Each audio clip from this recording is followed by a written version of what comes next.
नमस्कार। हर हर महादेव। आप सभी का स्वागत है हमारे YouTube चैनल पर जिसका नाम है द फैक्ट चेम्बर।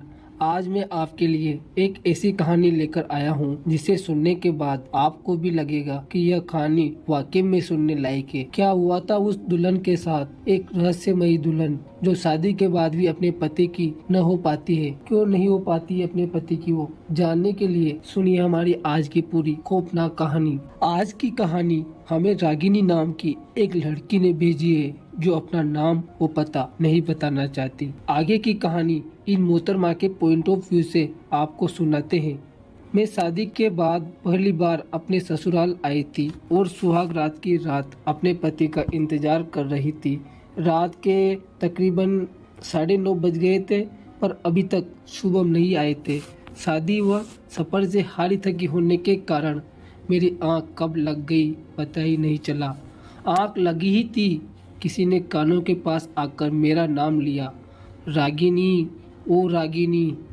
मैं डर के मारे उठ गई और चारों ओर देखने लगी पर वहां पर कोई नहीं था। इसे बुरा सपना समझकर मैं भूल गई और अपने पति को देखने बाहर निकल गई। रात के तकरीबन 10 बज रहे थे और सोचने लगी, शादी की पहली रात कोई ऐसा करता है क्या। सब सो चुके थे पर मेरे पति कहाँ थे। जब मैं गैलरी की तरफ मुड़ी तो मुझे किसी की पायल की आवाज़ सुनाई दी और फिर मैं घबरा गई। मैंने अपनी सास के कमरे में झांक कर देखा तो वो भी सो रही थी। फिर कौन हो सकता है वो, मेरी जेठानी तो विधवा है, वो पायल नहीं पहनती। अब मेरा डर और भी बढ़ गया था। जब मैंने अपने पति को फ़ोन किया तो उनका फ़ोन भी बंद आ रहा था। मैं वापस कमरे में आई तो वहाँ पर शुभम को देखकर हैरान रह गई। शुभम जी, आप यहाँ कैसे आए? मैं बाहर आपका इंतज़ार कर रही थी पर आप आते हुए मुझे दिखे नहीं। शुभम प्यार से देखते हुए बोलते हैं, मैं तो कब से यहीं पर था, कब से तुम्हें ढूंढ रहा हूँ। मुझे उनकी ये बातें समझ में नहीं आ रही थी। फिर मैंने ज़्यादा सवाल करना ठीक नहीं समझा। जैसे ही शुभम ने मेरे पास आने की कोशिश की, उनको इतनी तेजी से खांसी आई वो उठकर भाग गए। मुझे कुछ भी समझ में नहीं आ रहा था। शुभम का इंतजार कर रही थी पर वो वापस नहीं आए। इतने में कब मेरी आंख लग गई पता ही नहीं चला। सुबह आंख खुली तो शुभम मेरे बगल में ही सो रहे थे। ये देखकर मैं हैरान हो गई। मैं उठकर नहाने चली गई। जब मैंने शुभम से पूछा तो उन्होंने बोला कि तुम सो चुकी थी इसलिए तुम्हें जगाना ठीक नहीं समझा। जैसे ही मैंने कपड़े रखने के लिए अलमारी खोली, ऊपर से एक शादी का जोड़ा, चूड़ियाँ और कुछ गहने नीचे आ गिरे। अचानक से यह देखकर मैं घबरा गई। जब शुभम से पूछा तो वो भी डरे हुए नजर आ रहे थे। वो कुछ बोलते उससे पहले ही मेरी सास आ गई थी और ये सब देखकर वो भी घबरा गई और बोली, ये बड़ी बहू तनु का लहंगा है, इसे तू मुझे दे दे, मैं रख दूंगी। मेरे दिमाग में तरह तरह के सवाल आ रहे थे। पर माँ, आपने ये लहंगा दीदी के कमरे में क्यों नहीं रखा? सुलोचना जो शुभम की माँ है, बेटा ये लहंगा देखकर उसे रवि की बहुत याद आती है, इसलिए मैंने इसे यहाँ पर रख दिया। मुझे पहले इसे यहाँ से उठा लेना था पर शादी की तैयारियों में भूल गई। इतना बोलकर मेरी सासू माँ अपने कमरे में चली जाती है। इन सभी बातों को मैंने इत्तेफाक समझकर भुला दिया। मैं आईने के सामने खड़ी होकर तैयार हो रही थी, तब मुझे ऐसा लगा जैसे कोई मेरे पीछे खड़ा हो।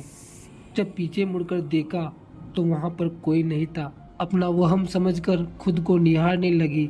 जैसे ही मैंने सिंदूर लगाना चाहा, सिंदूर की डिबिया हाथ से गिर गई और सारा सिंदूर नीचे बिखर गया। ये सब देखकर मुझे बहुत बुरा लगा। बिखरे सिंदूर को वापस डिबिया में भरने लगी, तभी एक तेज हवा का झोंका आया और सारे सिंदूर को उड़ाकर ले गया।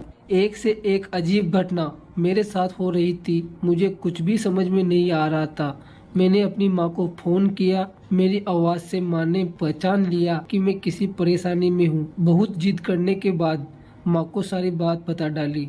वो भी ये सुनकर बहुत परेशान हुई और कहा, तू कल यहाँ आना, गुरुजी के पास चलेंगे, वही कुछ रास्ता बताएंगे, तब तक अपना ख्याल रखना मेरे बच्चे।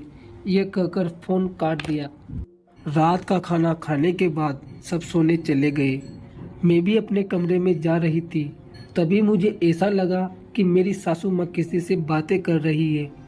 मैंने गेट पर जाकर सुनने की कोशिश की तो मैंने बस इतना सुना, तुम्हारा बदला पूरा हो गया, अब चली क्यों नहीं जाती। इतना कहने के बाद मेरी सास को शायद पैरों की आड़ से पता लग गया।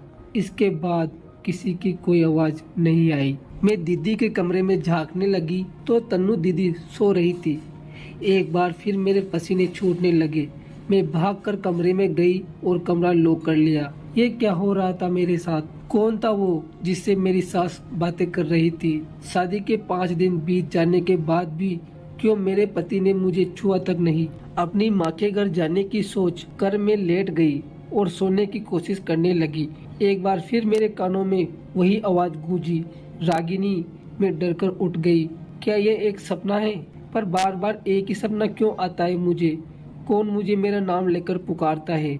आवाज तो एक औरत की थी, पर कौन थी वो? ये सारे सवाल मुझे बहुत ही परेशान कर रहे थे। प्यास के मारे मेरा गला सूख रहा था। फिर मैं पानी पीकर लेट गई। जैसे तैसे मुझे नींद आई और आँख खुली तो सुबह की पहली किरण ने मेरा सारा डर भगा दिया था, पर भूली नहीं थी कि आज मुझे माँ के घर पर जाना है। सुबह मुझे गाड़ी पर बिठाकर माँ के घर छोड़ आए और बस इतना कहा, मैं कल आऊंगा, और वहाँ से चले गए। उन्हें ऑफिस जाना था, इसलिए वो वहाँ पर नहीं रुके। मैंने अपनी माँ को गले लगाया और बहुत खुश हुई। ससुराल में मुझे हर पल घुटन सी महसूस होती थी। ऐसा लगता था जैसे हर पल कोई मुझे घूरता है। माँ ने कहा, चिंता मत कर, शाम को गुरुजी के पास चलेंगे, अभी तू आराम कर ले। इतना कहकर माँ चाय बनाने जाने लगी। मैंने माँ का हाथ पकड़कर बोला कि मुझे चाय नहीं पीनी, आप मेरे पास बैठो।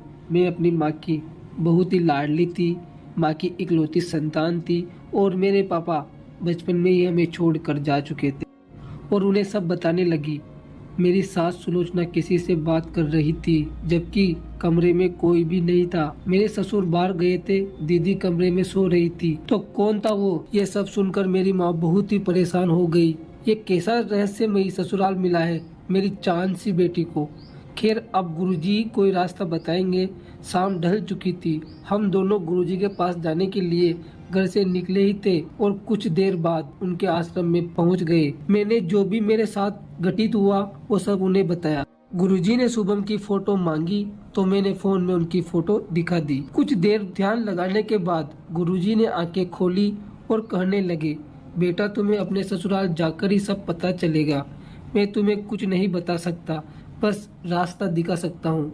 तुम्हें अपने पति को बचाना है, एक तुम ही अपने पति को बचा सकती हो, मैं कुछ नहीं कर पाऊंगा। आप क्या कह रहे हो गुरुजी? अब मेरे मन में तरह तरह के विचित्र सवाल आने लगे। बेटा तुम्हें अपने ससुराल जाना होगा और ये बातें किसी को मत बताना, अपने पति को भी नहीं। मैं तुम्हें पवित्र सिंदूर और ये धागा देता हूँ। इस सिंदूर को रोज अपनी मांग में सजाना और ये धागा अपने हाथ में बांध लेना। कोई तुम्हारा कुछ नहीं बिगाड़ पाएगा। मेरे यह सब ऊपर से जा रहा था, मतलब मुझे कुछ समझ में नहीं आ रहा था। माँ मुझे अपने साथ घर ले आती है। लौटकर मैंने अब फैसला कर लिया कि अब मुझे सब कुछ पता लगाना है और अपने पति को बचाना है। दूसरे दिन सुबह मुझे लेने आ गए और माँ ने मुझे दुखी मन से विदा किया। रास्ते भर मैं यही सोच रही थी कि अकेले कैसे बचा पाऊंगी अपने पति को। कुछ देर में मेरा ससुराल आ जाता है और फिर वही आवाज मेरे कानों में गूंजती है, ओ रागिनी, सुनो रागिनी। इन सब बातों को नजरअंदाज करके मैं अपने सास ससुर के पैर छूकर सीधे ही अपने कमरे में चली आती हूँ और शुभम भी मेरे पीछे पीछे आ जाते हैं। जैसे ही उन्होंने मेरे पास आने के लिए कदम उठाया, अचानक से खिड़की खुल गई और एक बहुत तेज हवा का झोंका आया। इतने में कमरे की सारी चीजें गिरने लगी, पर्दे उड़ने लगे। मैं समझ चुकी थी कोई तो है जो नहीं चाहता कि मेरे पति मेरे करीब आए। शुभम ने मुश्किल से खिड़कियां बंद की और थोड़ा काम है कहकर चले गए। बहुत सवाल थे मेरे मन में, पर कैसे पूछती? गुरुजी ने कुछ बताने व पूछने से मना किया था। जो भी करना है मुझे अकेले ही करना होगा। मैंने सच पता करने के लिए घर के हर एक सदस्य पर नजर रखना शुरू कर दिया, खास करके सासू माँ पर। मैंने कपड़े बदले और सीधे ही रसोई में आ गई, जहाँ मेरी सास व जेठानी शाम के खाने की तैयारियां कर रही थी। माँ जी, मैं खाना बनाती हूँ, आप आराम करिए। नहीं बेटी, खाना हम सब मिलकर ही बनाएंगे। हमारे घर में बहू को भी बेटी जैसा माना जाता है। वैसे भी सबकी अलग अलग पसंद है, तो इतना काम अकेले कैसे करेगी। मैंने हाँ में सिर हिलाया और तीनों अपने काम में लग गई। सासू माँ तो मुझसे बातें कर रही थी, पर तन्नू दीदी एकदम खामोशी के साथ अपना काम कर रही थी। दीदी आप इतना खामोश क्यों हो? वो थोड़ा सा मुस्कुराती है और बोलती है, कुछ नहीं। मैं जानती थी जिसका पति इतनी कम उम्र में ही छोड़कर चला जाए वो क्या हंसेगी बोलेगी। ये सोचकर ज्यादा ध्यान नहीं दिया। रात हो चुकी थी, सबने खाना खाया और सब सोने के लिए चले गए। हम दोनों भी अपने कमरे में पहुंच गए। मैं शुभम के बालों को सहला रही थी। शुभम मेरा हाथ पकड़कर मुझसे बोला, रागिनी मुझे तुम्हें कुछ बताना है। इतने में मेरी और शुभम की दीवार पर लगी फोटो नीचे गिर गई। शुभम को सब समझ में आ रहा था। मैंने फोटो को उठाया और उदास होकर कहने लगी, शुभम जी ये सब क्या हो रहा है? वो बात को काटते हुए बोले, कुछ नहीं, बस हवा से टूट गया, ठीक करवा दूंगा। तुम थक गई हो, सो जाओ। इतना बोलकर वो मेरी तरफ पीठ करके लेट गए। मैं भी लेट गई। कुछ देर बाद मैं उठी और शुभम को देखा, वो सो रहे थे। धीरे से उठी और बाहर चली गई। बहुत धीरे से दरवाजा बंद किया ताकि शुभम की नींद ना टूटे। पूरे घर की लाइट बंद थी। मैंने फोन की लाइट जला ली और धीरे धीरे बढ़ने लगी अपनी सास के कमरे की ओर। कमरे का दरवाजा बंद था। मैंने छोटी सी दराज से झांक कर देखा तो सासू माँ सो रही थी। उनके बगल में उनके पति यानी मेरे ससुर सो रहे थे। फिर मैं तन्नू दीदी के कमरे के पास गई और झांक कर देखा तो तन्नू दीदी भी सो रही थी। ये सब देखकर मैं अपने कमरे की ओर वापस जा रही थी। तभी मुझे किसी की पायल की आवाज सुनाई देने लगी।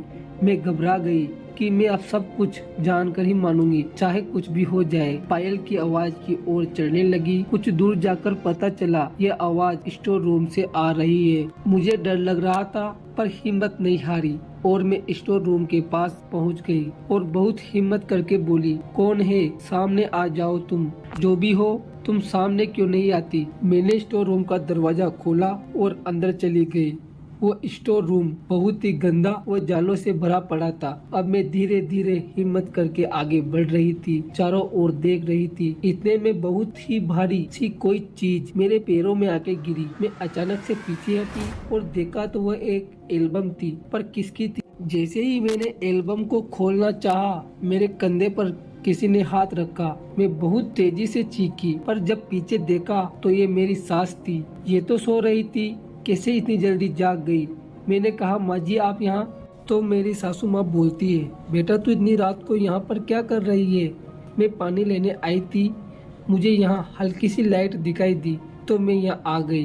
तू यहाँ क्या कर रही है? माँ जी मुझे यहाँ से किसी की आवाज आ रही थी तो मैं भी यहाँ उसे देखने आ गई। अरे कौन होगा यहाँ, सब सो रहे हैं, तुम भी जाकर सो जाओ और ये एल्बम मुझे दे दो। उन्होंने मेरे हाथ से एल्बम छीन ली, जैसे मेरे एल्बम देखने से उन्हें डर हो। मुझे ना चाहते हुए भी वो एल्बम उन्हें देनी पड़ी। बेटा यहाँ मत आया कर, बहुत गंदगी है यहाँ पर, क्योंकि बहुत दिनों से सफाई नहीं हुई। जी मम्मी जी कहते हुए मैं अपने कमरे में चली गई। नींद कहाँ आने वाली थी। एक बात तो मुझे समझ में आ गई थी कि मुझे इस रहस्य से पर्दा उठाने के लिए उस एल्बम को देखना बहुत जरूरी है। जरूर कुछ राज है उस एल्बम में। यही सोचते सोचते कब नींद आ गई पता ही नहीं चला। सुबह होते ही सब नाश्ता करके अपने काम के लिए निकल गए। अब मैं उसी स्टोर रूम की तरफ जाने लगी, पर वहाँ पर ताला लगा था। मैं समझ चुकी थी ये किसका काम है। जब सासू माँ छत पर जा रही थी तो चुपके से कमरे में जाकर चाबी ले आई और सीधे ही स्टोर रूम में चली गई। बहुत ढूंढने के बाद वह एल्बम मिली। जब एल्बम को खोलकर देखती हूँ तो मेरे पैरों तले जमीन खिसक जाती है। इतना बड़ा धोखा, इतना बड़ा सच मुझसे छुपाया गया। फिर से पायल की आवाज आने लगी। मैंने कहा, कौन हो तुम? जो भी हो मेरे सामने आओ। तभी मेरे कानों में आवाज आती है, रागिनी मैं तुम्हारे पास ही हूँ, पीछे देखो। पीछे मुड़कर देखा तो मेरे होश उड़ जाते हैं। पीछे नई नवेली दुल्हन खड़ी थी। ये शुभम की पहली पत्नी थी और इसके होते हुए शुभम ने मुझसे शादी क्यों की और ये सामने क्यों नहीं आती? ढेरों सवाल मेरे दिमाग में घूम रहे थे। तभी वो दुल्हन बोली और कहती है, चली जाओ चली जाओ नहीं तो जिंदा नहीं बचोगी। और डरावनी हंसी के साथ हंसने लगी। मैंने डरते हुए पूछा, तुम दिखाई क्यों नहीं देती? तुमने शादी क्यों नहीं रोकी? डरते हुए ये सवाल करने लगी। वो रहस्यमयी दुल्हन बोलती है, देखना चाहोगी मैं बाहर क्यों नहीं आती? तो देखो। वो दीवार की तरफ इशारा करती है जहाँ एक रहस्यमयी दुल्हन की फोटो लगी हुई थी और उस पर माला चढ़ी हुई थी। मेरे साथ ये क्या हो रहा है? एक आत्मा मेरे पास खड़ी होकर बातें कर रही है। अब मैंने वहाँ से भागना ही उचित समझा क्योंकि मैं अभी उसका कुछ नहीं बिगाड़ सकती थी। मैंने तुरंत माँ को फोन लगाया और सारी बात बताई। शशिकला यानी मेरी माँ गुरुजी से मिलकर सारी बात बताती है। तुम रागिनी बिटिया से कहो कि ग्रह शांति की तैयारियां करे और उनके ससुराल वालों से बोलो कि पूजा हमारे गुरुजी ही करेंगे। मैं किसी और पर विश्वास नहीं कर सकता। आप लोगों को मैं बहुत समय से जानता हूँ। कोई मुसीबत नहीं आने दूंगा। ग्रह शांति के अलावा उन्हें और कुछ नहीं बताना वरना वो नहीं मानेंगे। माँ गुरुजी की सारी बातें मुझे बताती है। अब मैं अपने ससुराल वालों को इस पूजा के लिए मना लेती हूँ। और कुछ देर बाद गुरुजी और मेरी माँ मेरे ससुराल आ जाते हैं। आते ही पूजा शुरू कर दी। मैं शुभम के साथ पूजा में बैठी हुई थी। पूरा परिवार भी शामिल था पर किसी को पता नहीं था कि आगे क्या हो। गुरुजी ने मंत्र पढ़ना शुरू किया। थोड़ी देर बाद किसी के चीखने की आवाज सुनाई देने लगी। पूरे घर वाले हैरान हो जाते हैं पर पूजा के बीच कोई ना बोले। गुरुजी पहले ही बता चुके थे। गुरुजी बोले, क्या चाहती हो रागिनी बिटिया से? पीछे क्यों पड़ी हो? चली जाओ नहीं तो अच्छा नहीं होगा। उधर से आवाज आती है, चली जाऊंगी पर शुभम को साथ लेकर। शुभम मेरा है, कोई नहीं छीन सकता शुभम को मुझसे। गुरुजी उस रहस्यमयी दुल्हन को सामने बुलाते हैं और वो प्रकट हो जाती है। मैं जैसे ही उसे देखती हूँ घबरा जाती हूँ क्योंकि जब मैंने उसे देखा था तो वह एक बहुत ही सुंदर दुल्हन लग रही थी। किसी सामान्य महिला की तरह लग रही थी पर अब वो दुल्हन के रूप में ही उसका चेहरा कटा फटा था। खुले बाल हवा में उड़ रहे थे। आंखें गड्ढों में धसी हुई थी। वो बहुत ही डरावनी लग रही थी। पूरा परिवार उसको देखकर बिल्कुल भी हैरान नहीं होता। गुरुजी गंगाजल लेते हैं और उस पर छिड़कते हैं तो वो तड़पने लगती है। गुरुजी बोले, तुम जाओगी या नहीं? वो रहस्यमयी दुल्हन बोलती है, नहीं जाऊंगी। अब मैं किसी को भी नहीं छोड़ूंगी। इतना बोलकर वो जाने की कोशिश करने लगी परंतु वो नहीं जा सकी क्योंकि गुरुजी ने मंत्रों से उसे बांध रखा था। इतने में मेरी सास सलोचना बोलती है, चली क्यों नहीं जाती? अब क्या चाहिए तुझे? चली जाओ। अब वो आत्मा तड़पने लगती है। गुरुजी उसको जाने के लिए कह रहे थे लेकिन वो नहीं जा रही थी। खौफनाक दुल्हन से अब दर्द बर्दाश्त नहीं हो रहा था। वो चीख रही थी और वो बोली, चली जाऊंगी पर मेरी एक शर्त है और तुम्हें मेरी ये शर्त माननी ही पड़ेगी। तो सुनो, मैं दोबारा शुभम के साथ बिताए अपनी जिंदगी के हसीन पल महसूस करना चाहती हूँ। और वो अपने खौफनाक पल महसूस करती है और वहाँ से हमेशा के लिए चली जाती है। दोस्तों, ये शुभम की पहली दुल्हन थी जो कार एक्सीडेंट में मर गई थी। बेमौत मरने के कारण आज तक उसकी आत्मा को शांति नहीं मिल पाई थी। इस तरह से पूरा परिवार आज खुशियां मना रहा है। सब मेरी बहादुरी की तारीफ करते हैं। मेरे पति आज बहुत खुश है और मुझसे बहुत प्यार करते हैं। तो आज की कहानी में इतना ही। आज की कहानी आपको कैसी लगी मुझे बताइएगा जरूर। अच्छी लगे तो प्लीज लाइक, शेयर और कमेंट में जय वीर बालाजी लिखिएगा। Thanks so much. मेरा नाम संदीप है। मुलाकात करूंगा आपसे अगली वीडियो में। हर हर महादेव, घर घर महादेव। धन्यवाद।